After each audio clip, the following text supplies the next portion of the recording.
Our next speaker was born in Paraguay. She's a Los Angeles-based documentarian, and she's here to talk about some art in her birthland. Please welcome out Sharon Weaver.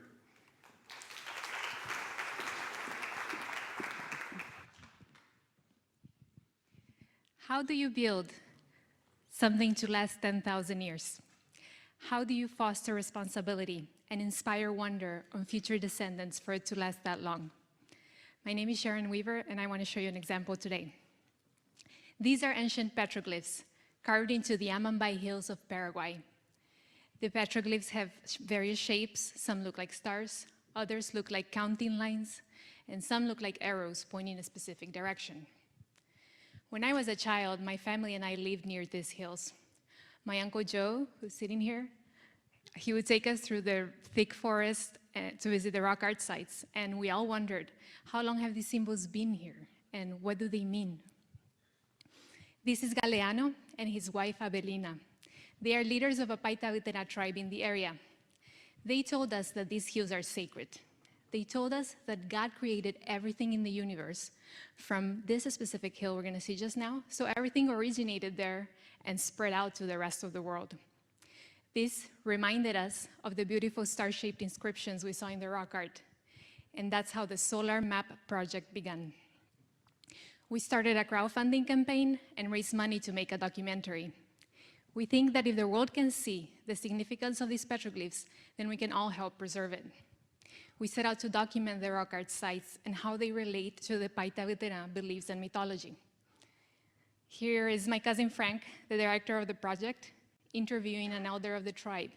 Her name is Nya Silvia. She told us that some of the world's most renowned archaeologists also took enormous interest and visited the sites. Here on the left is José Lacheras, who, in collaboration with the Paita Veteran and the Paraguayan government, led the first archaeological study ever to be done in the area. Lacheras and his team from Spain helped preserve the Altamira cave. And the Altamira cave is considered to be the Sistine Chapel of the rock art world. When this cave was discovered, the perception that historians had of our earlier ancestors changed. They were not savages, but they were driven by creativity. Here are some of the popular motifs you can find in Paraguay. Similar petroglyphs were found as far as the north of Brazil and the south of Argentina. But the oldest examples are found in the Amambay hills, and they're dated to be over 5,000 years old. Years ago, as children, we were told by the indigenous community that everything originated in the Amambay hills. And in 2008, archaeologists discovered that this specific style of South American rock art originated in the Amambay hills and spread to the neighboring countries of Brazil, Bolivia, and Argentina. The archaeological evidence coincides with the Paita Veteran belief that things started from here. Despite this, the rock art is still endangered because Paraguay has one of the highest rates of deforestation in the world due to slash-and-burn agriculture. If fires like these reach the walls where the rock art is located, it will be greatly deteriorated.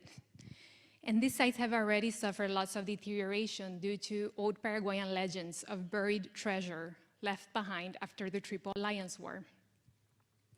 Treasure hunters would follow hearsay as clues, and that led them to the Amambay Hills, where they came upon this popular motif coming up right now.